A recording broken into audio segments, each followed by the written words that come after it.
講下中年好聲音第26集，呢就係偶像之歌嘅下半場。咁依然呢有8位參賽者啦，就分為4 pair 嘅1對1。呢一集呢，我諗唯一會再翻聽嘅呢，就只有張雨晨。咁佢唱嘅怎樣啦，咁係感情啦、技巧啦、各方面啦、聲線啦都好好啦。佢亦都有少少嘅變化啦，喺編曲上邊。另外幾位呢，譬如阮慧珊嘅揀開到荼蘼、王菲嘅歌啦，呢啲都差唔多係必死歌嚟㗎。咁雖然呢，佢就冇被淘汰啦。咁我諗其實就係因為有啲要留翻啲女仔喺度啦，想平均少少啦，嗰個最後個入10強啊，或者8強啊、7強啊咁樣。單月晴呢，就真係頭半首一直都好好嘅，但係呢，佢就唔知點解又要整個轉 key 啦，跟住又要整個高音嘅嗌啦，再轉音啦，咁樣呢，咁就死咗喺嗰度啦。咁我覺得其實就真係唔應該係冇一啲咁大嘅險啦，即係除非佢自己練習過係10次有10次都唱到，咁先至可以咁樣唱啦，而唔係即係天才波現場就睇下嗌唔嗌到啦咁樣，咁其實真係一定係唔得。跟住羅日軒呢，其實佢就又係都係過一招啦，佢只係得一招，就係將啲歌胎到好慢，然後呢好似講故事咁樣去表達佢嘅情感啦。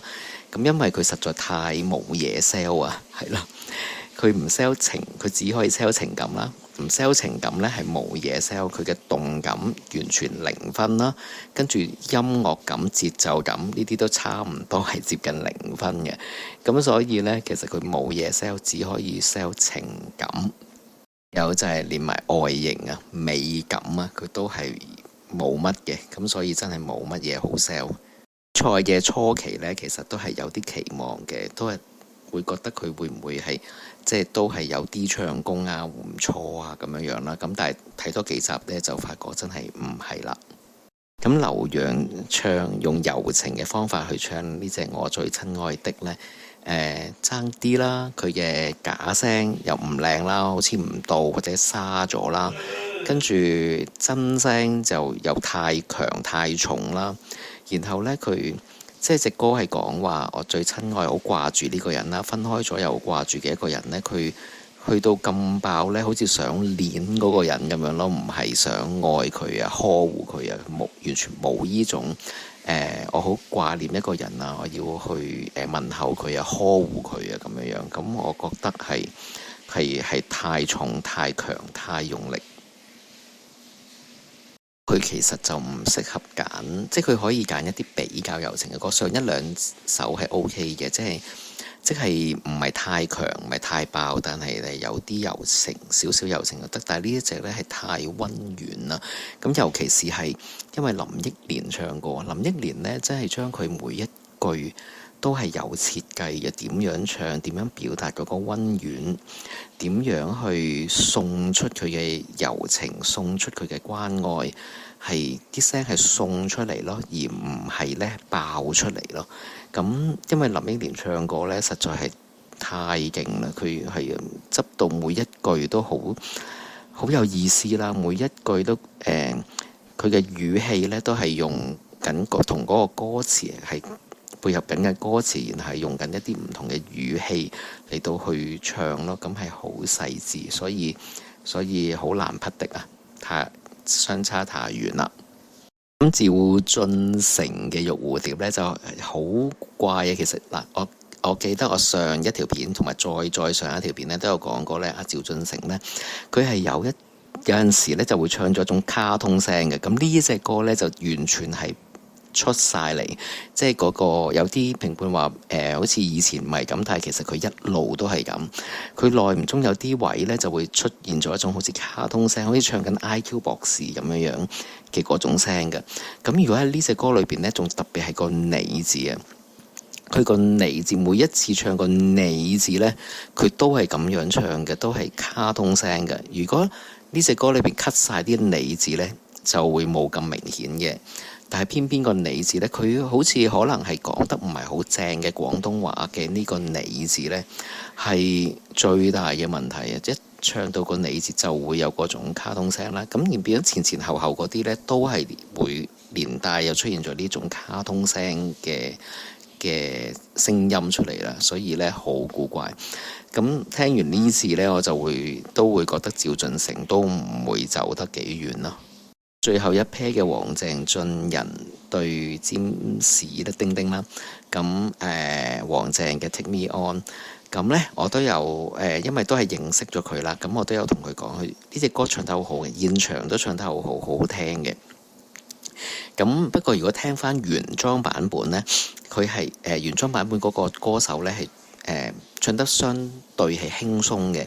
即係嗰啲高嘅音雖然係好高啦，但係佢係好輕啦，好係假聲咁樣唱啦，然後係輕鬆咁樣唱咯，游刃有餘嘅，係唔緊嘅，唔會覺得唔舒服，同埋唔會令人覺得好喺懸崖邊啊，將你就跌啊，將緊走音啊，戥你擔心啊，咁樣佢係一啲都冇嘅。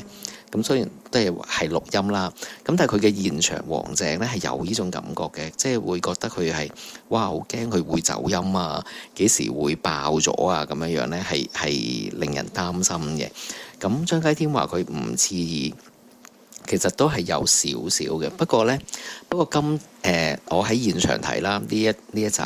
咁呢，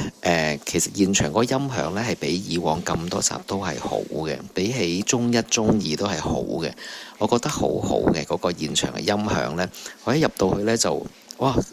第一個唱啦，譬如就算係侯靜怡咁樣啦。佢嘅歌唱技巧唔係太好，但係佢把聲呢出現喺個咪嗰度呢都係好好聽啊！佢嘅氣聲呢係好好嘅，咁就知道呢嗰個咪嘅音響呢其實係唔同咗啊，係啦，咁係成個係音樂廳嗰種嘅咪啊，即都未必係演唱會，我又唔知演唱會可能又有唔同嘅一種啦。但係呢個感覺係一種音樂廳，你專程係去聽歌、聽音樂嗰種咪嘅聲係啦，咁係好聽嘅。